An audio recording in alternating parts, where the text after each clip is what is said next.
Hey everybody, welcome back to the Between the Lines podcast. I'm your co-host EDGYTIM along with Mike Clark, and believe it or not, I know I've said this every single week that we've recorded this podcast, but boy oh boy does time just fly by.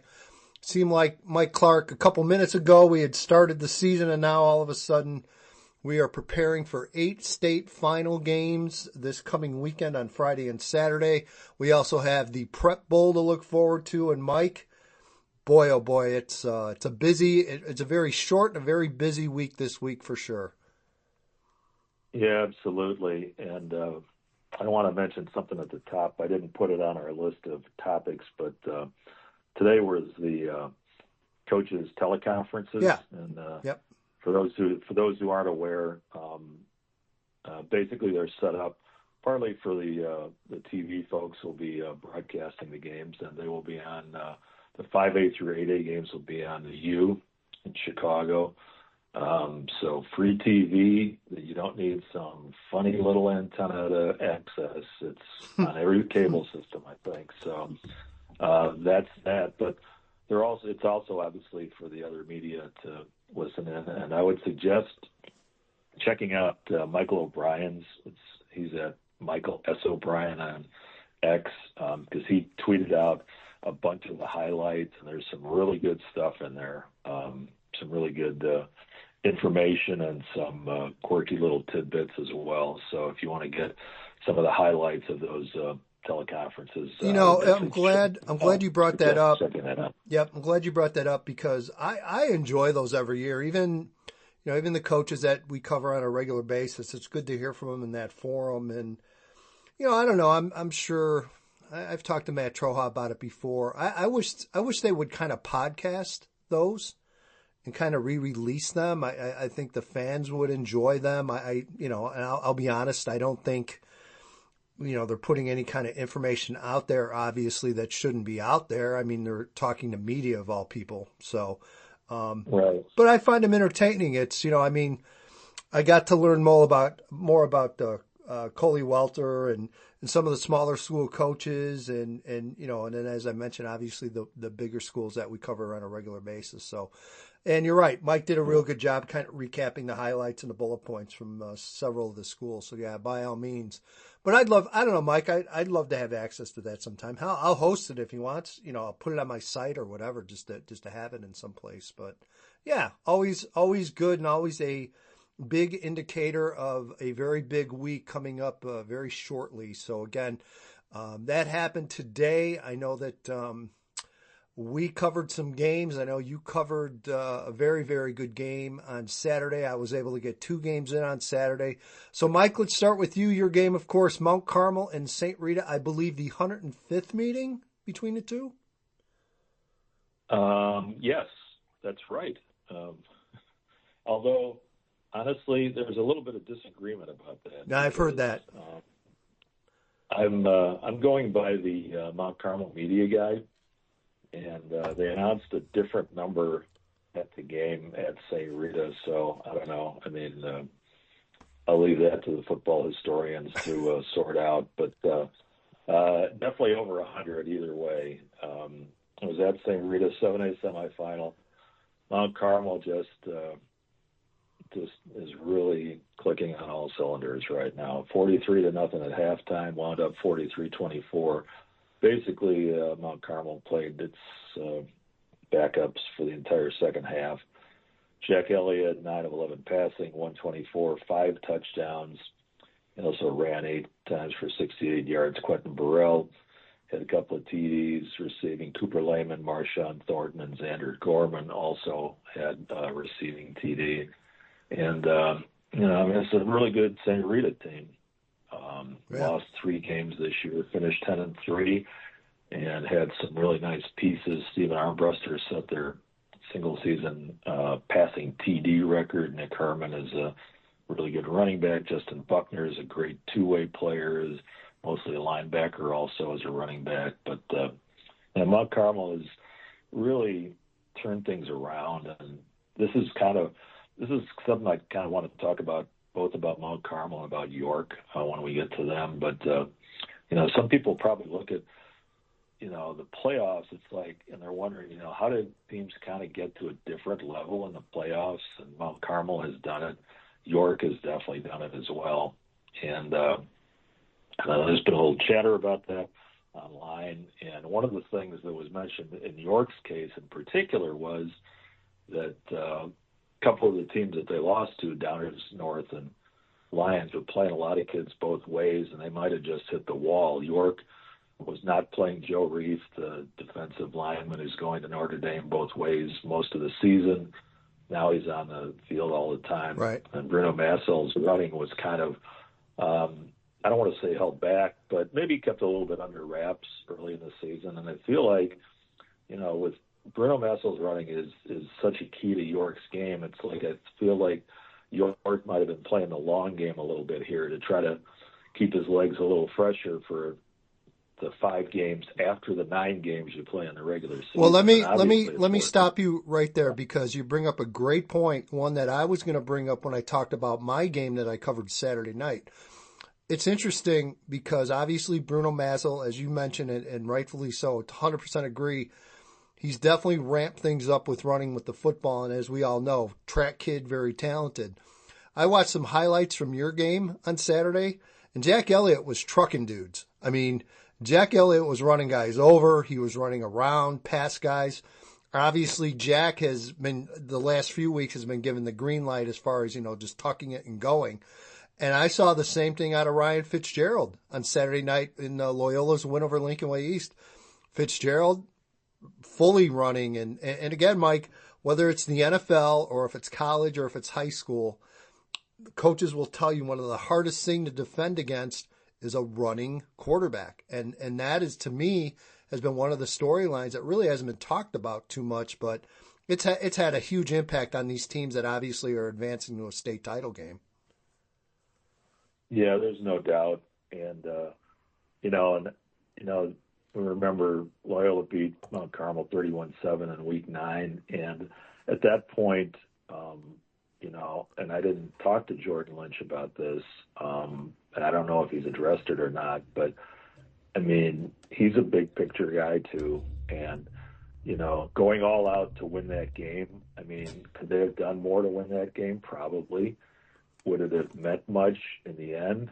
Not really. Yep. I mean, it would have gotten them a share of the Catholic League ESCC blue title, but I mean, they don't want to win conference titles at Mount Carmel. No. I mean, if they happen, great, but that's not their goal. Their goal is to win a state championship. And and one of the things that Jordan did say after this game is that Jack was basically on a leash from weeks 5 to 12. Right. And that's when they kind of unleashed him, basically. So, and he talked about it too. He talked about, it was kind of interesting. He said that, he saw with what happened with Darian Dupree, their really good running back last year, who was at Wisconsin, said at the bottom of the pile, defenders would be twisting his ankle, yep. twisting his knee, and yep. Jack knew that he couldn't have that happen to him, I mean, yep.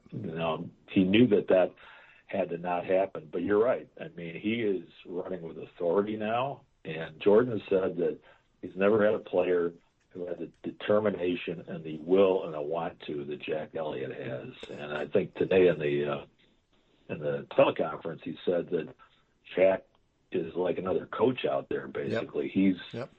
He's making adjustments on calls, and and Jordan has total faith in him, and the rest of the team has total faith in him, and understandably so, because, Jack, it's an interesting thing because, we all remember the old Mount Carmel days, right, of the triple option, yep. where pass was not really that much of it was there, but it wasn't really the focus. The two backs were always the option, quarterback pitches to one guy, pitches to another guy. Maybe he runs, maybe he throws, but there's basically it's really a 4 option basically because the pass is in there too. But now Mount Carmel is running this offense where you've got the possibility of Jack running or Jack throwing. That's the big part of their offense because Daniel Taylor Jr., their running back, yep. didn't play in this game.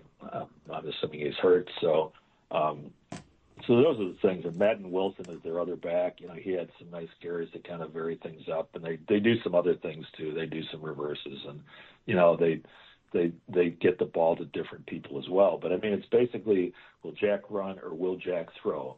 And that doubt that you put in the defenses is so key to what Mount Carmel does, because if you sell out on covering the pass, well, then Jack's fine. He'll just go. He'll run 10, 15, 20 yards.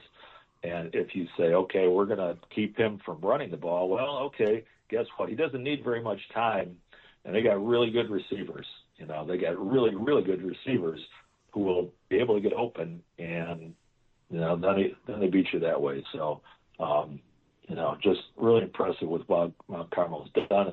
Obviously, not the year they were expecting. They weren't expecting to have 3 losses. Nobody really knew how good the Hunt School was coming in. Obviously, they had a bunch of D1 kids.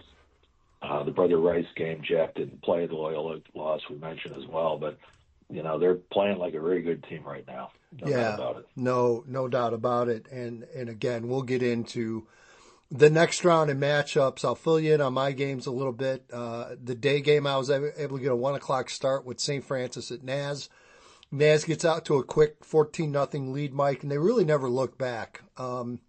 Again, this is a Naz team. I've talked about it. I've written about it.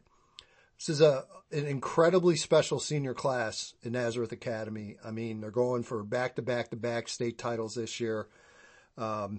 Logan Malachuk, again, has been the signal caller for all 3 of those runs. Talk about Gabe Kaminsky on the defensive side, who was just an absolute monster on defense. He was again on Saturday.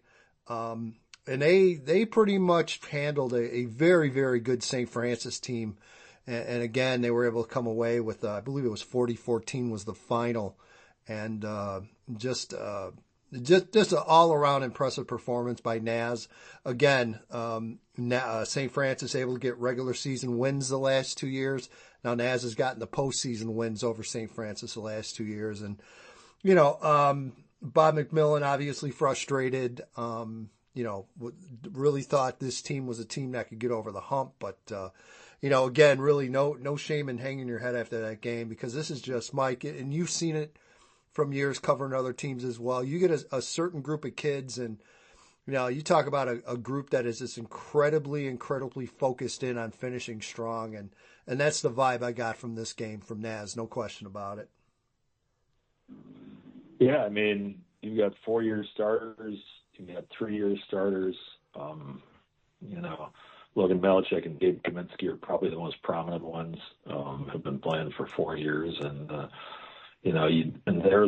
this is the first class that has had 4 uninterrupted, unaltered seasons, I guess you would say, after the pandemic. So the pandemic changed things at Naz. There's no doubt about that. And you remember going into the pandemic, they had a really loaded roster, and a lot of those kids wound up going other places to finish out their high school careers. Obviously, J.J. McCarthy and a bunch of others. Someone went to Iowa, someone went to Indiana, so J.J. went to IMG, and they kind of rebuilt the program basically after all those kids left, and coming out of the pandemic. And Tim Rackey is, he's up on the Mount Rushmore of Illinois high school football coaches. He won a bunch of titles at Driscoll. He's won a bunch of titles at Nazareth. He's not even close to being done. Yeah. So when you put all that together, that's a pretty good combination. Yeah, no doubt about it. And then I was able to leave that game, get out to Lincoln Way East, and take part in the spectacle that was Lincoln Way East hosting Loyola. Huge crowd out in Frankfort Saturday night, Mike. I couldn't even begin to estimate. All I can tell you is that stands were obviously full on both sides, and fans ringed around the entire field, in some places 3, 4, 5 deep. So it was absolutely packed. The atmosphere, again, just absolutely electric. And again, Lincoln Way East gets out to a quick start, and if you're a Griffin fan, you're thinking, all right, here we go. They get out to that very quick lead, and all of a sudden, as we've seen so many times, Loyola just kind of starts to chip away. And Bo Desro, the head coach after the game, talked about, the first few drives where Loyola wasn't able to get 6, but they were at least able to get 3, and being able to come away with some kind of points in those early drives really, I thought, looking back, really was important. And then, finally Loyola able to kind of settle in and made some nice adjustments. They had a huge drive to open up the second half. I believe it was close to a 9-minute drive, and scored with a touchdown. They were able to finally take the lead. And, again, you got to give Loyola a ton of credit. Ryan Fitzgerald, just absolutely huge game for Loyola. I mentioned, obviously his passing is very solid, but his running ability and what he's able to do against Lincoln Way East offensively with his feet, huge factor in the game. You throw in Drew McPherson, who had another really good game for Loyola.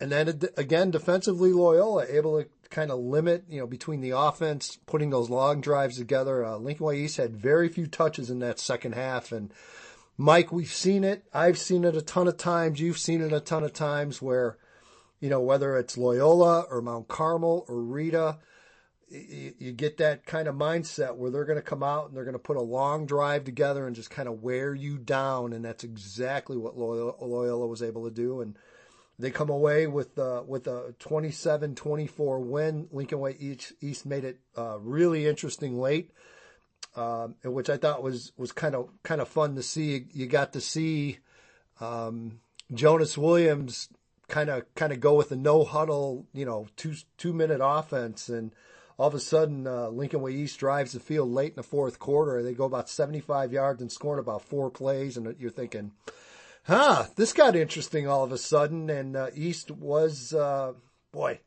almost got the ball back, but unfortunately for East, fortunately for Loyola, on a 4th and 3 at midfield, hard count, Lincoln Way East jumps, and Mike, that was a ball game. So again, definitely lived up to the hype. And Loyola, you give them all the credit in the world. They just find ways of getting it done and winning, and they move on. And, I give Rob Devonar a lot of credit from Lincoln Way East. He was very straightforward and very honest after the ball game and said, look, we obviously have an issue with this team that we have not been able to figure out how to beat this team. That they're going to have to go back and continue to work at it and try to find a different way, and to make it happen. But again, tip the hat to Loyola. And again, the Ramblers, very experienced, obviously, in those big game situations. Go on the road and get a huge win to advance to the state title game. Yeah, and this is 4 years in a row, of course, that Loyola ended Lincoln Way East season. First year was in the quarterfinals, 2 years in a row in the championship game, and now in the semifinals. So the one thing that I noticed a lot of people talked about, I'm sure you saw it too, people say that Drew McPherson's blocking is really unheralded, I guess you would say, that he's a really good blocker as well as being a really good runner and a really good pass catcher. So, and of course, the ironic thing about all this is he's not even going to be. These are the last touches he's going to get in his football career. I mean, basically, because he's not even going to be playing offense at the next level when he goes to Iowa. So that's kind of a funny thing to think about. So let's move on. We talked a little bit about York already. And if you haven't seen the video of the final play of the game, definitely check it out. That was great. Bruno Masso, the quarterback, they were facing a 4th down on their own 43 against Naperville Central, up 20-13. And instead of punting or instead of going for it or trying to, do the hard count, draw them offside, Bruno takes the snap and starts sprinting backward, sprinting back, not backward, but back to the end zone, runs around, and gets enough time off the clock to, it winds up being an intentional safety, game over, and, killed his rushing average, obviously, with a minus 43 on his last carry, but doesn't care about that, obviously, at this point. He's going to state, or he's going to state for the first time, 20-15 winner over Naperville Central. Bruno had 2 TD runs. And again, one of the biggest stories of the postseason is his running. Yeah. And like I said, that it's pretty clear that they knew that was going to be a huge weapon for them in the playoffs.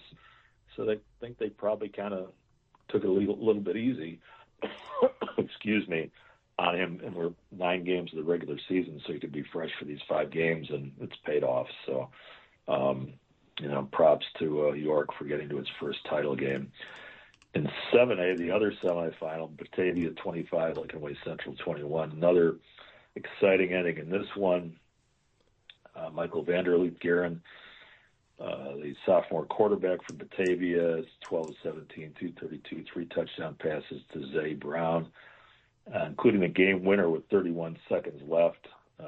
Beats Lincoln Way Central 25-21. Lincoln Way Central in its first semifinal, I believe, since 2000. When it was Lincoln Way, actually. It wasn't even Lincoln Way Central in those days. Batavia back to the title game, and they will be playing Mount Carmel again. Mount Carmel and Batavia are familiar rivals, just like Lincoln Way East and Loyola are familiar rivals. Josh Cayley, 14 tackles for Batavia in this one, and Luke Andreessen from Lincoln Way Central, 6 catches, 151 receiving yards and a touchdown. So, in both games, Mike, both games with Lincoln Way, both come from behind games and wins for Batavia. Both final scores of 25-21. How weird is that? Yeah. And Batavia, we talked about them. I don't know if this is a team that a lot of people expected to be playing in the state championship. It's the 5th one for Dennis Piron. Congrats to him for that. But they had 1 starter back on offense, and that was Zay Brown, the receiver. They had a lot of stuff to figure out this year, and they did. Only loss was to Geneva, so just a tremendous coaching job by Dennis Piron once again and his staff. Speaking of Geneva, the other in 6A, Geneva gets to the championship game, knocks off Cary Grove 28-26. Tony Chihino, another massive game, 22 of 25 passing, season high 388 yards, 2 touchdowns. It's 46 passing touchdowns this year. Talon Taylor, the Georgia recruit, 11 catches, 206 and a TD. Finn Wepner, 5 for 102 and a touchdown. And for Cary Grove, Holden Boone, 22 carries, 227 yards, 2 touchdowns. But, it's just kind of, we've talked about the resurgence of Geneva. And, Batavia and Geneva both going to state. Yeah. 2 towns that are, 5 miles apart. They got one of the greatest rivalries in the state. And what a year for the Fox Valley.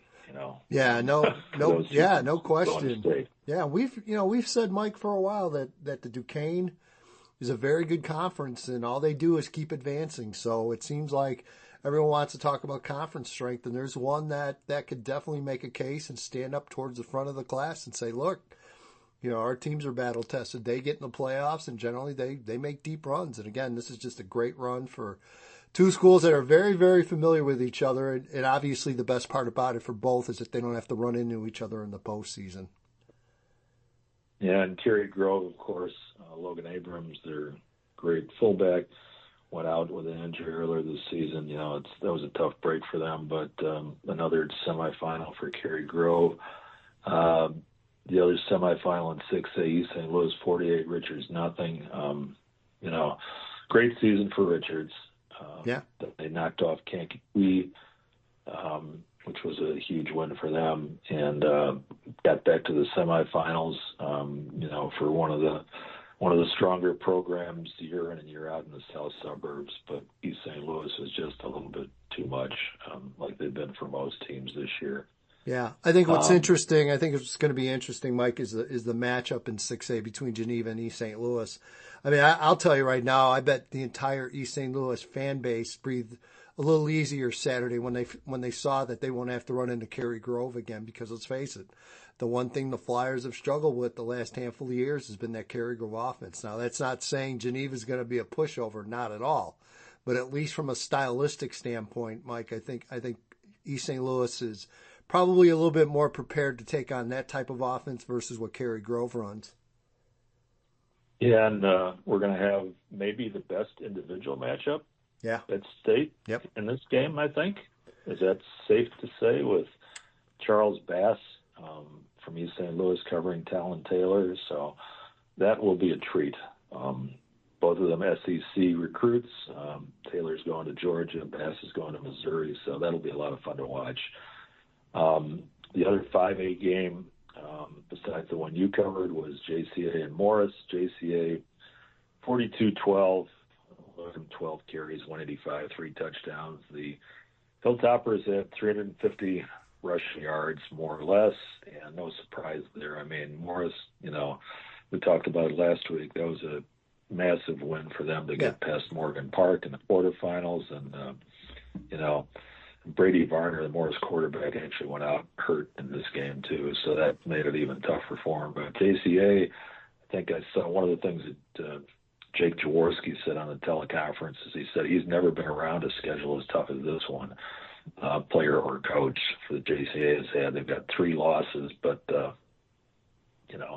JCA is definitely ready, just like Mount Carmel is with 3 losses, just like Loyola is with 2 losses. So, and just like York is with 2 losses. So you're seeing these teams who picked up some losses in the regular season just really getting it together now. We have a few more local games at the lower levels. DePaul Prep 21, Coal City 14. First trip back to State for DePaul Prep since it was Gordon Tech back in 1980. Juju Rodriguez, their quarterback, 217 passing yards, a touchdown. Nick Martinez, 93 rushing yards, 2 touchdowns. And for Coal City, Landon Benson, their all-time rushing leader at 36 for 183 and 2 touchdowns. We're going to talk a little bit more about DePaul Prep in a little bit. But congrats to the Rams for getting back to State. In 3A, Montini continues its just really, really difficult road, knocking off Wilmington 42-12. Wilmington, of course, the defending 2A champ, had a 25-game winning streak going into this game. Izzy Abrams, the Montini sophomore quarterback, another massive game, 177 passing yards, 4 TDs to each to Santino Florio and C.J. Harkins. Jeremiah Peterson, 140 rushing yards for Montini. Kyle Farrell, the really good running back for Wilmington, didn't play. Their other really good running back, Ryan Kettman, had 87 rushing yards and a touchdown. And, Montini beat Byron earlier in the playoffs. And, I think, a lot of people in Byron thought that was a state championship game. I'm sure a lot of people in Wilmington think this was the state championship game. We'll see how things play out. But Montini has had quite a path. And in 2A, the last local team we'll mention, Chicago Christian 34, Farmington 20, first loss of the season for Farmington. Kenny Jager again for Chicago Christian. We've talked about him a few times this year. 37 carries, 217, 3 touchdowns for Chicago Christian. Again, C.J. Cesario, third coach in 3 years for the Knights. Yeah. He's talked about this a little bit too. He was a sophomore coach at Mount Carmel, was very happy in that job. And he was offered the Chicago Christian head coaching job 4 times. He turned it down 3 times. Finally said yes, and now he's going to State. So what a story that is. Yeah, they really are, Mike. It's a tremendous story. And if you get a chance, by all means, on Friday of Thanksgiving weekend, this game's a 1 o'clock kickoff. By all means, check it out. Chicago Christian, not a big roster. He probably in the low 30s. Doesn't have a ton of numbers, but he's got a really good team with a handful of really talented players. And again, they just play hard constantly, and they're a fun team to watch. So definitely make sure you check out the Chicago Christian in that 2A game. And we mentioned CJ Cesario. We actually, in Third and Lang podcast last week, we had CJ as a guest. And yeah, you get to know him a little bit better with that interview. And again, just a really nice story coming out of Chicago Christian here. Real quick, there is more football going on besides the state finals. Yep. congrats to Amboy for winning the 8A championship over Milledgeville last week. They wrapped up their playoffs last weekend. Amboy 42, Milledgeville 14. And I would kind of like, honestly, to get to the point here where we're talking more about 8-man. There just isn't much of it, if any, in the Chicago area. The closest we have, I think, is St. Anne, which had actually a really good 8A running back in Chris Link this year. St. Anne and Milford down in the Kankakee area played it. But, you know, I hope we see more of it in the Chicago area. I'll leave it at that. In the Prep Bowl, that will be Young at St. Ignatius at 11 a.m. on Friday. Young knocked off Kenwood for the third time this season, winning 24-8. St. Ignatius 33-0 over Notre Dame in the other semifinal. So Young is in its first Prep Bowl after winning its first city title. Ignatius is kind of an interesting story this year. You know, they got bumped up to the Catholic League ESCC Blue this year. Didn't have quite the year that they were looking for, but they got a really good quarterback in Jack Wanzan. That should be an interesting game on Friday. And I think that's it for all of the actual football. Is that game, hey, Mike, questions? Mike, is the Prep Bowl, that game is at Ignatius, correct? It is at St. Ignatius. Okay. And unfortunately, it's not on TV. If you go to the Whitney Young football X page, I believe it's being live streamed by somebody. I think maybe on Huddle, but it's not on TV, unfortunately.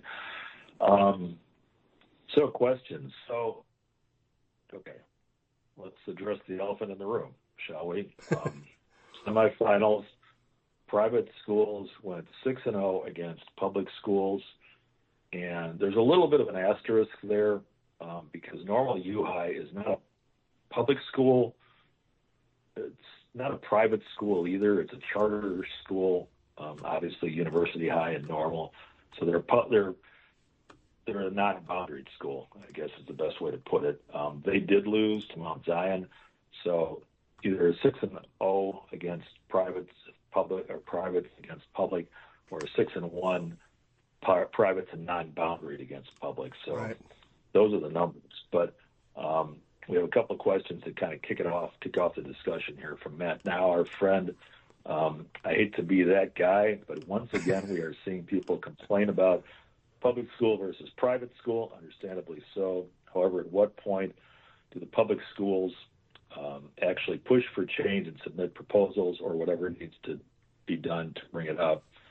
And that was a two-parter. Let me see the second part of it here real quick. In a vote, if we want change to be made, constant complaining from some of these fans is counterproductive at best, in my opinion, albeit an unpopular one. There is no excuse at this point. So, and then Wes Breton had kind of responded to that question, actually.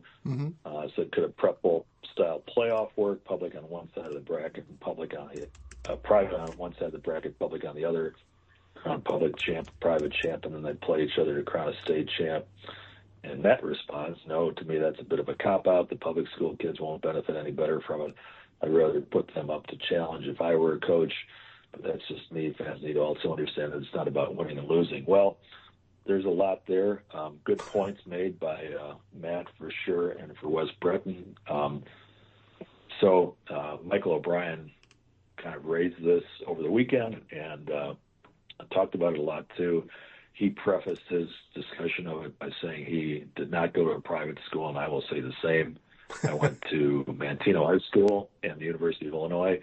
You went to TF North and Southern Illinois. University. So none of us are private school folks, either high school or college.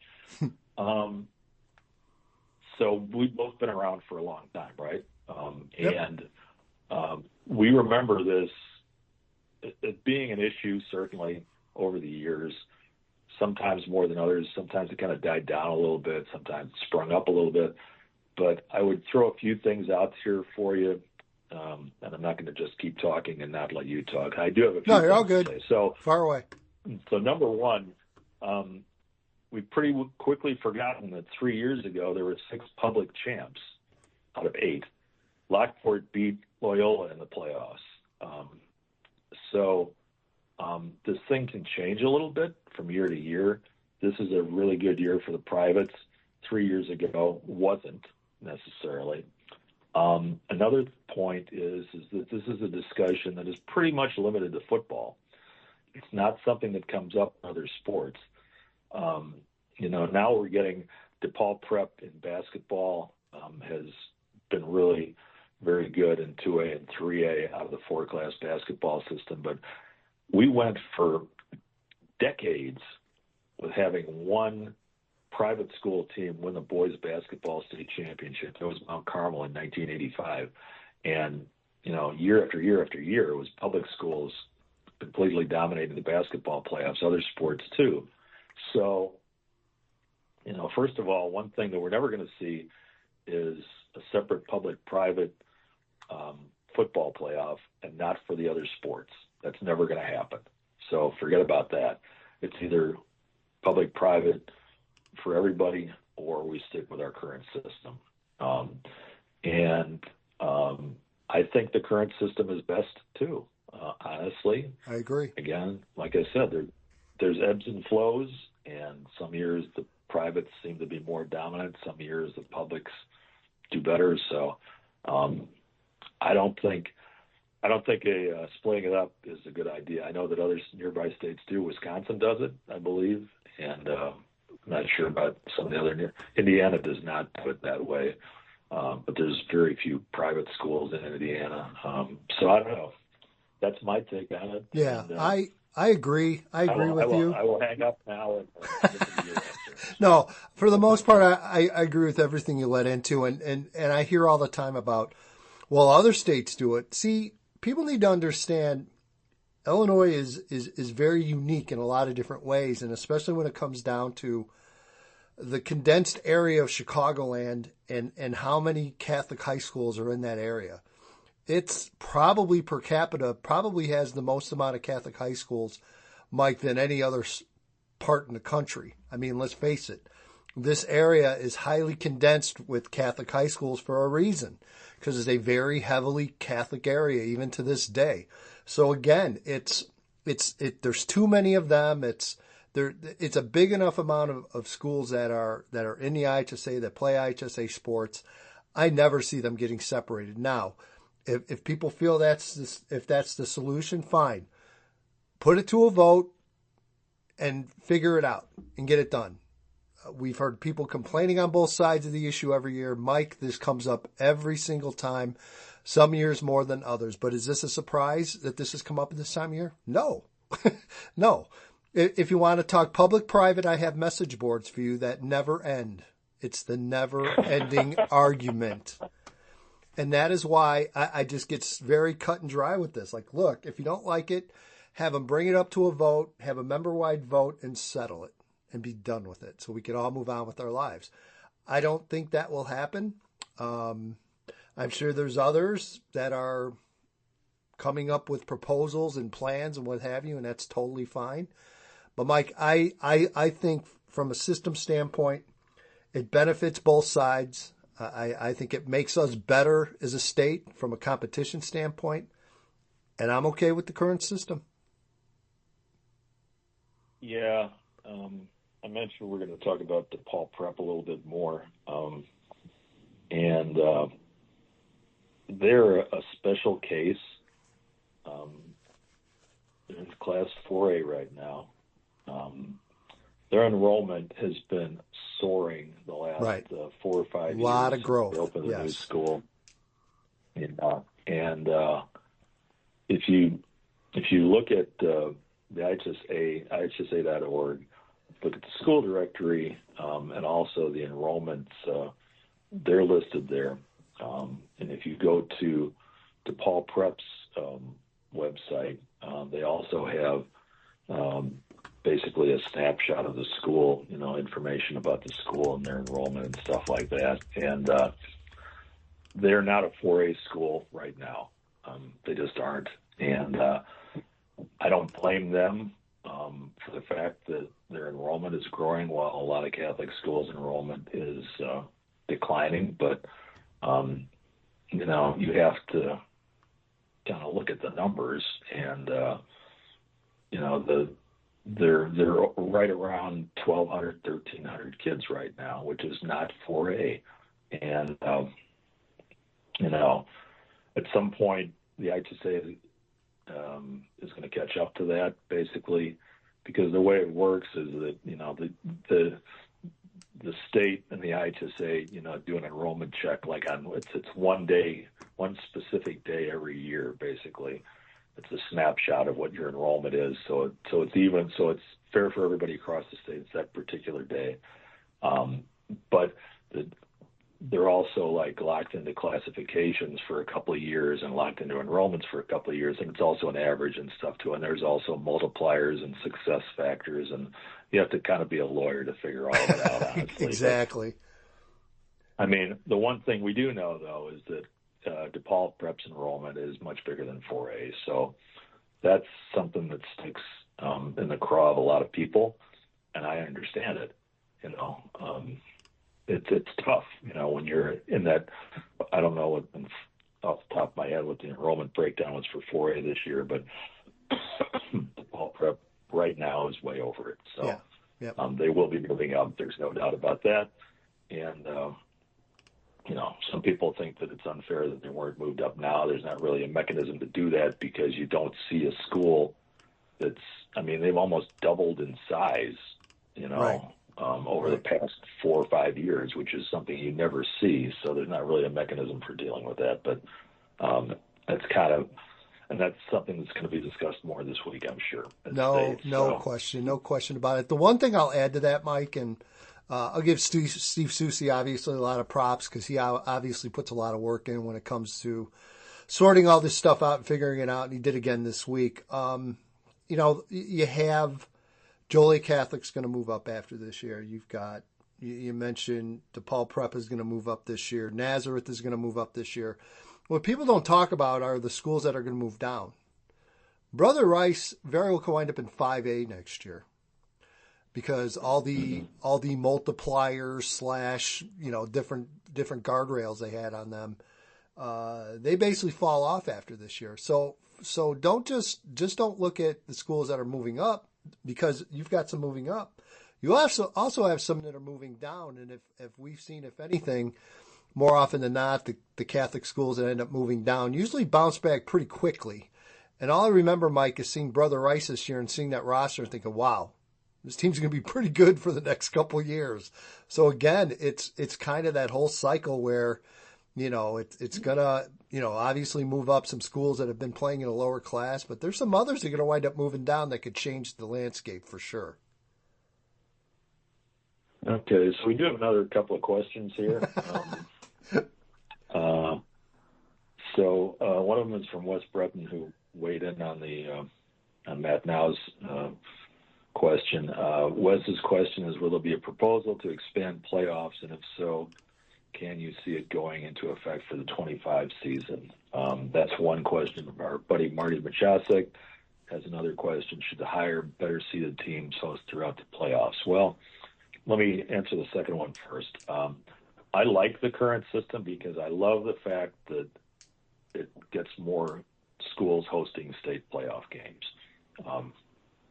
which I think is a great thing for the community. I think it's a great thing for the program, great thing for the teams. I understand the opposite of it, which is why are you playing for the advantage, and then you're a better team and you're going on the road. But I like the current system of alternating home and away for playoffs. So your thoughts on that? I can see a case for that now more than ever, just in the fact that 20, 30 years ago, most everyone had a grass/mud field. Obviously, that's changed considerably. So, it's not a case of field conditions for quite a few. Now, obviously, in the smaller classes, that's a completely different issue. But, I'd say in a lot of cases in 4A and above, certainly you can find, or you play on a turf field, and that certainly can change it. But I agree, Mike. It's something that I think generally works out one way or the other. I mean, there are advantages, obviously. If you're a Mount Carmel this year, in particular, you're a 19 seed. You opened on the road. They ended up, 2 games after that at home? Or 2 out of the 3 wound up at home. So I can see where it can be an advantage. Right. But Marty, I don't see it. I don't see it really getting changed anytime soon because I haven't heard a ton of outcry about it, honestly. Yeah. And then to the second question, we talked a lot about the playoff expansion. My opinion, which I've said before, which I will stand by again, is that I like the idea of going to 384. Which is expanding at 50%, giving first-round buys. I don't think it's not going to happen for 25. I don't think, because part of the thing that we have to figure out is if you do that, then what do you start the season a week earlier, right, or do you end the regular season after 8 games to accommodate that extra playoff game? So it's going to take some time to figure that out schedule-wise. So I think if it does happen, 26, it's probably going to be like a year in advance. It's kind of like the shot clock in basketball, which was approved. They approved it last year, and they basically gave everybody an extra year to phase it in. So, again, I hope it happens. And again, there's just a lot of logistics involved there because if you make it an 8-game regular season and then do that first round of the playoffs in week 9, will you allow other teams that don't make it to play a week 9 game, like pick up a game on the fly or something like that if they want to? I don't know. Those are some of the things that have to be worked out a little bit too. No question. So title game look-aheads.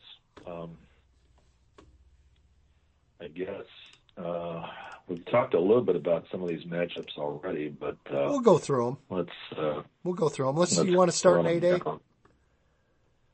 Yeah. All right. Let's do that. Saturday 7 o'clock kickoff. Loyola taking on York. Again, that is Saturday 7 o'clock. Just general thoughts, overview on this one, Mike? Well, Bruno Massel has to have another massive game, pretty much. That's what it comes down to. You'll see 2 quarterbacks who can run really well, 2 very different styles of running. Like you said, Ryan Fitzgerald's a bigger kid, more of a power runner as a quarterback. Bruno is a speed guy. So we could see a lot of quarterback runs from both of them. For York to be competitive, their other backs, Henry Dock and Jimmy Connors, have to be really effective. And obviously Drew McPherson is the running back for Loyola. So, I think you could see a lot of running in this game. And, most people are saying that Loyola is a big favorite, but York has surprised a lot of people so far. Yeah, so it's been a great story with York. There's no doubt. You got a longtime D coordinator, takes over, first year's head coach, and they're in the state title game. That is a terrific story. And again, going back to the teleconference today, I know Don Gelsomino talked about he's a cancer survivor. His son, I believe, is also a cancer survivor, and just his story alone and. Definitely motivational, and I got to know Don a little bit this season and know some of the kids there, and again, just thrilled for them getting into the state title game. But yeah, it's going to be a battle for sure.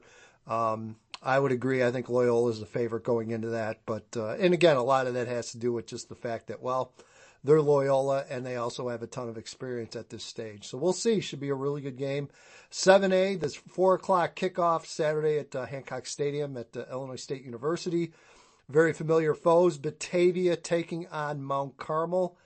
Mike, Mount Carmel has eliminated Batavia the last 4 times in the playoffs. Yeah, and first of all, I want to say Henry Duda is the other running back for York. I got his name wrong just now, so I'm just correcting that. But, yeah, for sure. And Dennis Piron, I think, talked about it on the teleconference. The first game was just an absolute battle. The last 2, Mount Carmel's kind of been in control. So we'll see what happens this week rather. Again, Batavia is kind of like York. I mean, a lot of people did not pencil them back into the championship game this year. Surprised a lot of people, probably surpassed expectations. Michael Vander Leepgaren, the sophomore quarterback whose dad was a state champion quarterback, Brian Vander Leepgaren at Marion Catholic in 1993. Don't know if that means anything, but it's an interesting little tidbit there. Means we're getting old.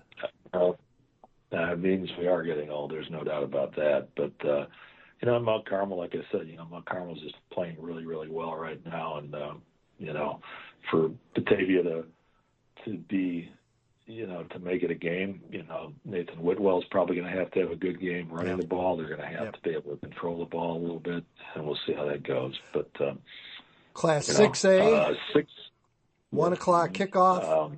East St. Louis taking on Geneva.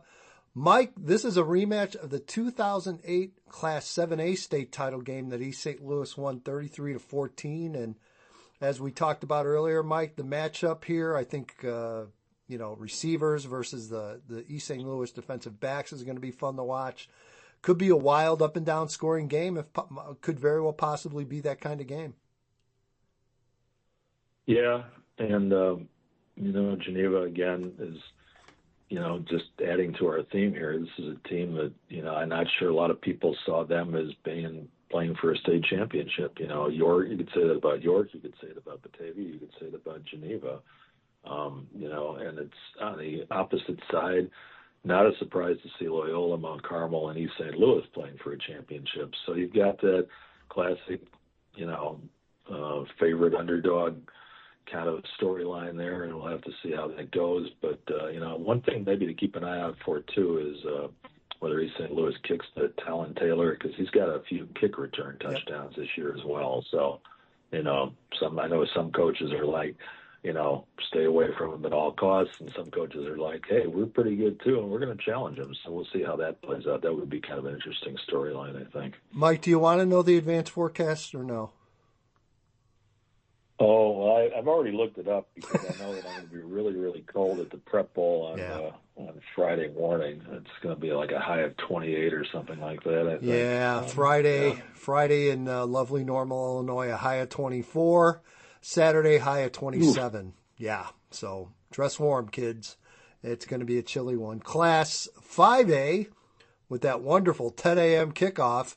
Nazareth Academy taking on Joliet Catholic Academy again. A replay of last year's state title game in 5A, which Naz won.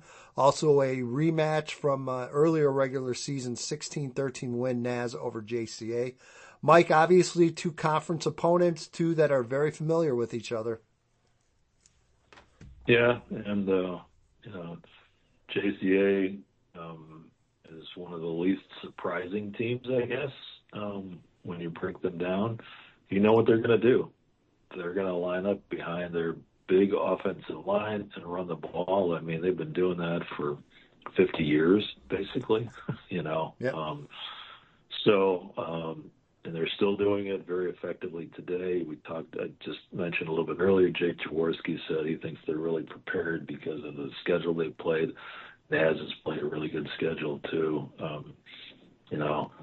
Last year's title game was kind of interesting because JCA, was kind of in control at halftime, and then Naz just really rolled in the second half. So we'll see if we get a replay of that or if there's a different story this year. Yep. Working our way down, as we talked about DePaul Prep, they will take out Mount Zion. That game is a 7 o'clock kickoff on Friday. Quick thoughts on that one, Mike? You probably can speak better Zion. on Mount Zion than I can. I know that Mount Zion's in kind of a really good athletic run right now. I saw them play basketball last year, and some of their basketball players are football players too, really, really good athletes. So this could be kind of an interesting game, I think. DePaul Prep, Juju Rodriguez has been just the guy for them all year long. So this will be an interesting one for sure. What can you tell us about Mount Zion, basically, then? Very, as you mentioned, very good, very athletic team. Braylon Trimble is a senior receiver, also plays defensive back. He's committed to Illinois as a 3-star recruit. Very, very good football player. So if you're a fan of the Fighting Illini, I definitely want to get a heads up on Trimble. Also, J.C. Anderson's one of the most sought-after tight ends in the country. Very good multi-sport athlete. Again, he's a big target. Also plays defensive end as well for the Braves. So very capable quarterback as well. And again, this is a team that can put up some points and just obviously a very strong postseason. They ended up with 3 losses this year. So again, they had their ups and downs, but obviously got hot at the right time of the year. So yeah, it should be an interesting ball game for sure. 3A, again, that kickoff for 3A is 4:00 on Friday. Montini taking on Monticello. Monticello, Coley Weller, again, legendary coach at Monticello. He's been highly, highly successful. That's a great small town and great small town football for sure. But boy, Mike, taking on Montini in 3A, that's a big, big challenge for sure. Yeah, and I mean, we talked about it. Izzy Abrams, when he took over at quarterback, things really started rolling for Montini, and he's a sophomore. The quarterback, we're going to lose some great senior quarterbacks this year. There's a few really good juniors coming back, but he's part of a good sophomore class. Trey Taylor from Carmel is another one, obviously. But it looks like the quarterbacks are still going to be around for a while. And, that's kind of the thing. And again, Montini, already beating Byron, already beating Wilmington. Yep. Those were the 2 games that I think that everybody knew that were going to be the marquee games in 3A this year, probably. 2A, 1:00 kickoff on Friday, Chicago Christian. The Knights, they take on another downstate power, Maroa Forsyth, who finished the season 12-1. And again, Mike, Coach Jostis from Maroa Forsyth, again, just an absolute legend down there. Great program. It seems like they're in the state title, either 1A or 2A every year. But again, we talked about Chicago Christian earlier in the podcast. Very tough team, and I think all the fans up there out here in Chicagoland definitely needs to tune this in on 1:00 on Friday. Yeah, and I mean, again, I've talked about it. I saw Chicago Christian against Illini West in the playoffs. Chicago Christian has 2 really, really, really good players: Kenny Jager, the running back, and Kristen Flutman, the quarterback. They both play defense as well. And I mean, and one of the things you see certainly more of it in these classes is that, you have smaller rosters, more 2-way players.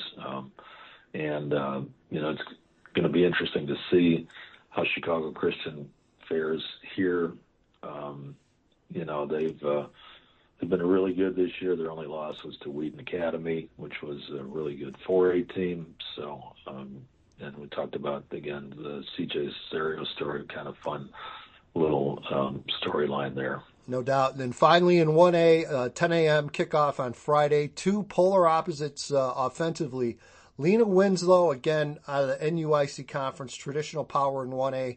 They will take on Belleville Althoff. Althoff with about a half dozen Division I caliber candidates. Deidre Hill, definitely keep an eye on him for Althoff. He's committed to Oregon. Also, Jason Dowell, 2A lineman for them, committed to Mizzou. And Lena Winslow, Mike, people that have followed this at all, they know all about the run game, all about the option, and it's going to definitely be a contrast in styles for that first game on Friday. Yeah, it's kind of interesting, too, with Althoff. They've been kind of growing a little bit. They're traditionally a pretty strong program, but they hadn't been recently that successful. They were winless in the spring season in 2021. Got up to 7-5 last year. 10-2. I'm sorry, 7-5 in 22. 10-2 last year. So they've kind of been growing, like you said. They've got all these great recruits. Lena Winslow, Rick Arend, just is a legend in that part of the state. And I think he and Jeff Reentz are the 2 active coaches who have stadiums named after them. Yeah. Which is something for sure. Lena Winslow has been here before many times. And it's certainly an interesting matchup. I'm just looking at Lena Winslow's team photo right now. Actually, they don't have a lot of kids. No, they don't. But although it's funny, the team photo is a lot fewer kids than are listed on their roster. So I guess they brought up some JV kids or something like that. Yep. But Rick Aaron is 28 seasons. Since 2010. He has 1, 2, 3, 4, 5 state championships and a runner-up finish. Again, he's like, just a real legend in that part of the state. And UIC is a fun conference. They have, really good football up there of the 11-man and of the 8-man varieties. So, it's always good to. It's no surprise to see Lena Winslow basically playing on the last day of the season, or the last weekend of the season, I guess I should say. No doubt about it. Mike, with that being said, we're over an hour for the podcast. So congratulations on that. I know that's a goal we're always very well aware of. Yeah. So I would encourage folks, if you're going to Normal, great. We'll see you down there. If you're not, again, you will be able to watch the games on TV. And I should have mentioned Friday also, because that is not on the U, but let me just check. CIU, I believe. That's on. Is on U2. The U2, yeah. Yep. Which is, so the U2 and WMEU channels 48 and 26.2. Those are the Friday games, and I think it's 2:30 on Comcast or Xfinity, I believe. Let's see, Xfinity is 2:30. Yes, and that's probably the main one for most of our listeners, basically. But channel 26 for the 4 Friday game, or for the 4 Saturday games, rather. So there you go. See some more football, because you won't get the chance to do that for another. How many days, Edgy? How many days till opening day? I'll have the countdown when the time is right, Mike. We will have the countdown. People wait for it on Twitter after every 8A championship game for some reason, but hey, who am I to let them down? I will be in a TV studio, nice and warm, in Chicago, Friday and Saturday for all 8 games, so I'll be part of the broadcast again. Happy, excited to do that, and a little bummed out. I'm not going to lie. I miss being down there and freezing my butt off with everybody else. But I will have to sacrifice Mike and stay nice and warm, and probably have some good meals while I'm down in the lovely WCIU studios in downtown Chicago. All right. Great. Well, thanks for listening. Thanks for listening, folks. And we will be back for one more Roundup podcast next weekend. All right. Next week. All right. He's Mike Clark. I'm EDGYTIM. Thanks, everybody. Have a great Thanksgiving. Have a great Thanksgiving holiday. Go watch the games, and we'll talk to you next week.